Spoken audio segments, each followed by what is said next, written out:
That was quality number 2. Quality number 3 that we want to talk about briefly, inshallah. والذين هم للزكاة فاعلون. Allah says, and those who pay and become observant with their zakah.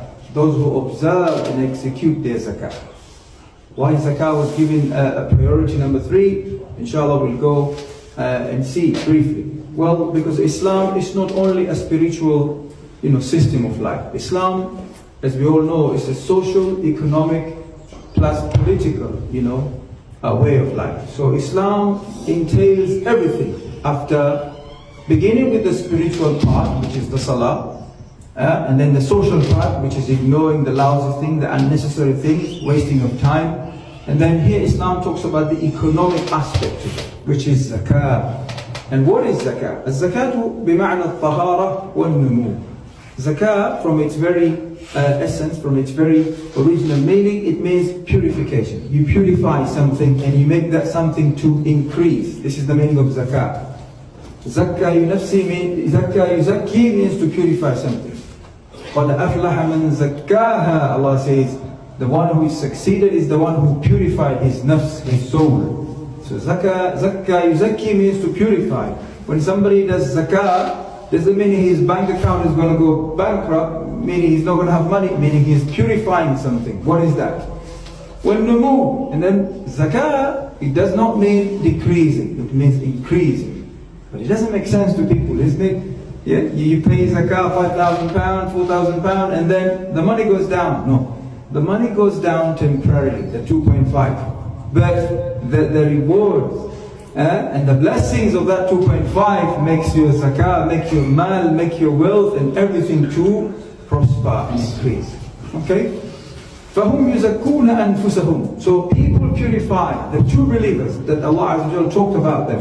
فَهُمْ يُزَكُّونَ أَنفُسَهُمْ. So they purify themselves and their souls بِفِعْلِ الطَّاعَاتِ. How do they do? They don't polish their souls. They don't paint themselves. What do? بِفِعْلِ الطَّاعَاتِ. If you want to cleanse your nafs, if I want to purify my soul, there's only 2 things. فِعْلِ الْخَيْرَاتِ, to embark and engage into good and righteous things. وَتَرْكِ الْمُحَرَّمَاتِ, and to renounce and stay away and to abandon things which are haram. Khalas. 2 things. Embarking and engaging into good things, and we need to encourage ourselves. This is how we're going to purify ourselves. We can't paint our souls. We cannot do that. But we can purify our souls by mobilizing ourselves. See, people are mobilizing, campaigning about a lot of things. We need to mobilize our things. Brothers and sisters, there is a masjid project. There is a madrasa project. There is a school project. There is a center project, Islamic center, whatever it is. We need to campaign, we need to mobilize ourselves, both offline and online. And then we also need to mobilize and encourage ourselves to stay away from the haram. Haram also needs not to be neglected. Yeah?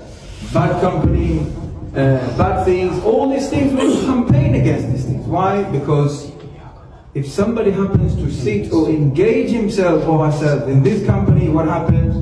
Maybe after 3 months or after 1 year, these haram things will leave stain in his or her heart. This is the problem. So, والذين هم للزكاة فاعلون, and those who provide and execute their zakah, and those who purify themselves by doing the good actions and renounce and stay away from the al-muharramat, the things which are haram. ويزكون أموالهم بإخراج ما فيها من الحقوق والجبال. So they purify their apart from purifying their hearts, they purify their wealth as well. This is a very important point. A wealth needs to be purified as well. Why? Because a wealth comes with a bit of pride. We need to understand this. Allah says, وَآتُوهُم مِّن مَّالِ اللَّهِ الَّذِي آتَاكُمْ, and give the poor people the wealth of Allah that He gave you. So Allah knows what is wrong with wealth and what is good of wealth. Wealth is something which is very good, and Islam encouraged it. But after acquiring wealth, Allah Azza wa Jalla says there is a portion within it. We have to give it to the poor people. And if we don't do that, because this is wajib, this is compulsory. بإخراج ما فيها من الحقوق والواجبات. It is the right of the poor people. The poor people have rights upon us. We have to give them. If we attain, the certain amount of giving zakah. So it is wajib. وَيُزَكُّونَهَا بِمَنْعِ دُخُولِ الْمَكَاسِبِ الْخَبِيثَةِ. And then they purify their wealth. They purify their wealth for not earning illegally. Any illegal income, any unlawful income, as a Muslim, we have to stay away from. This is the meaning of والذين هم للزكاة فاعلون. Doesn't mean you're just giving zakah for the money that somebody has obtained in the haram means.